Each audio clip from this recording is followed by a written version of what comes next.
Assalamualaikum warahmatullahi wabarakatuh. Selamat siang teman-teman. Saya Anggi.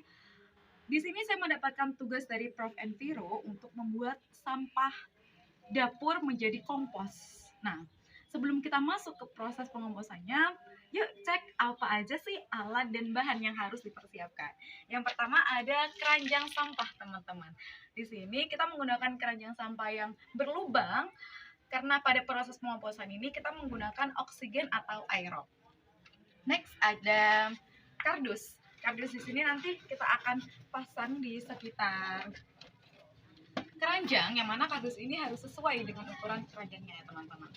Selanjutnya ada tanah yang subur tentunya. Next ada sampah dapur. Nah di sini sampah kita bisa menggunakan sampah organik atau yang mudah terurai. Ada kulit buah, ada kulit sayuran, dan sampah-sampah lain yang mudah terurai oleh tanah.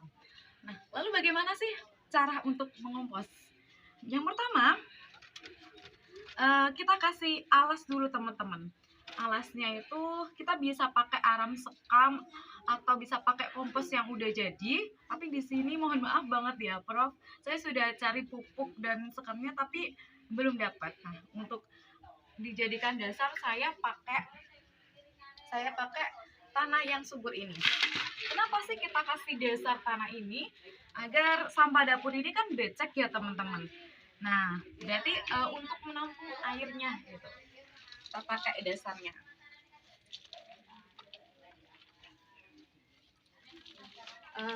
Kisaran 2 cm ya bisa teman-teman.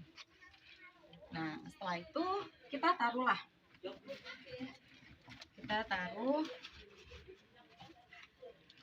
kardus yang sudah kita persiapkan tadi di sekitar keranjang. Teman-teman harus dipastikan sampah yang kalian gunakan itu udah kalian potong kecil-kecil kayak gini agar proses pengomposannya dan sampahnya juga akan terurai dengan mudah gitu. Setelah kita kasih alas tanah, kita lakukan prosesnya secara alamiah aja ya teman-teman, nggak usah ditekan-tekan agar sirkulasi udara antara sampah dan tanah itu bisa seimbang gitu teman-teman. Nah, baru kita masukkan sampah dapurnya teman-teman. Kita masukkan sampah dapurnya. Setelah itu kita timpa lagi dengan tanah yang subur tanpa ditekan-tekan. Kita masukkan lagi. Setelah itu kita masukkan sampah lagi. Jadi prosesnya kayak gini teman-teman, untuk mendapatkan kompos dari sampah dapur.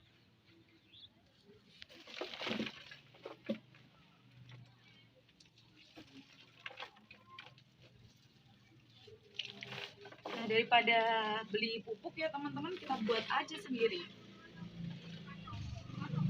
Ini juga salah satu cara kita untuk mengolah sampah ya teman-teman.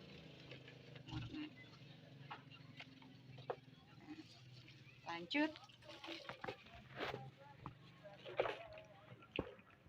Biasanya sampah ini akan terurai dalam jangka waktu 4 mingguan teman-teman.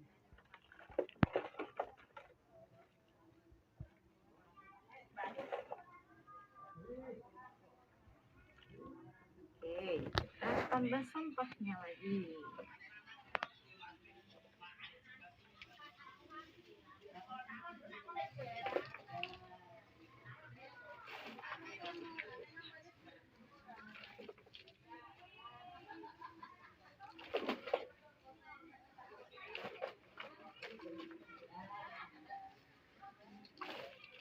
Teman-teman boleh menggunakan sampah lain kayak daun kering, terus sampah organik lainnya, tapi untuk cangkang telur itu sedikit rada susah mengurai ya teman-teman.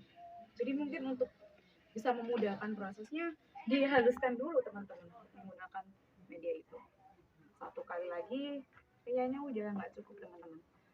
Mungkin saya nanti akan buat 2 kompos ya, dengan 2 keranjang. Mumpung tanahnya juga masih.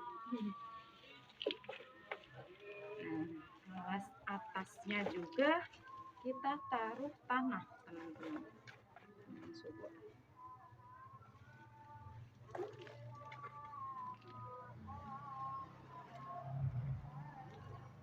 Kita ratakan. Oke, setelah itu kita tutup. Setelah itu kita tutup, teman-teman. Kita tambah kardus lagi untuk bagian atasnya.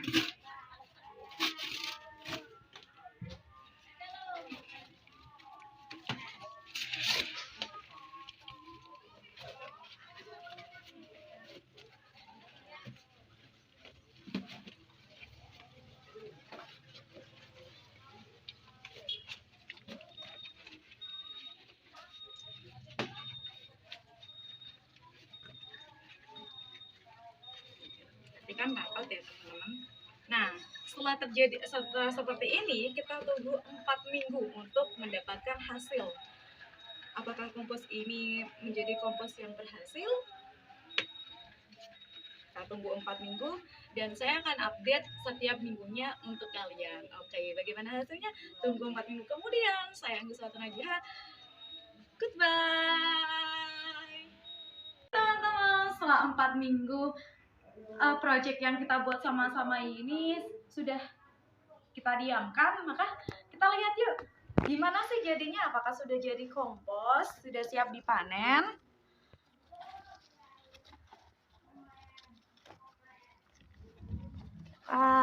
Jadinya seperti ini teman-teman. Nah, di sini kita bisa lihat sudah Oke. Sampahnya sudah terurai teman-teman. Coba kita panen ya teman-teman ya. Apakah sudah menjadi kompos? Wah, di sini proses penguraiannya belum terjadi secara maksimal ya teman-teman. Dan masih membutuhkan waktu untuk dapat dipanen lagi ya teman-teman. Nah, di sini buah-buahannya sudah mulai masih ini ya teman-teman ya. Masih membutuhkan waktu lagi.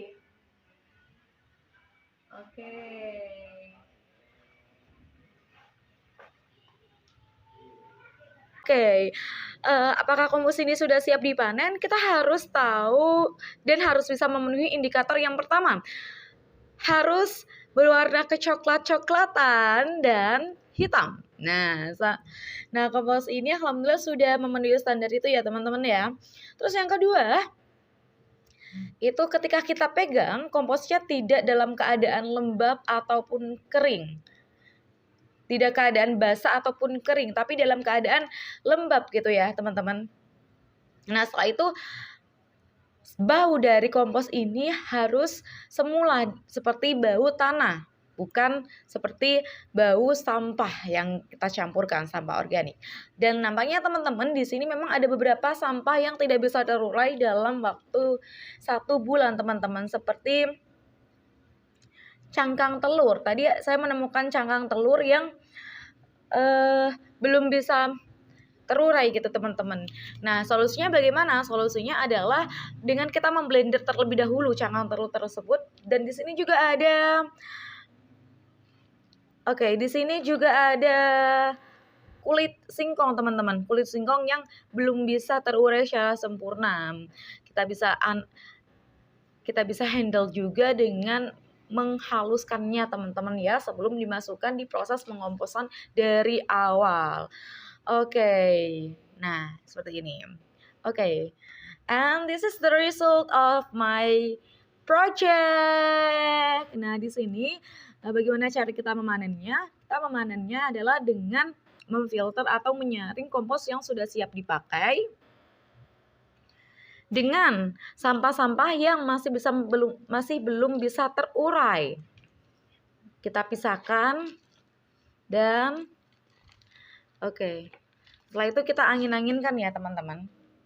Kita angin-anginkan dan Kompos siap digunakan. Alhamdulillah. Oke, see you on the next project. Dadah.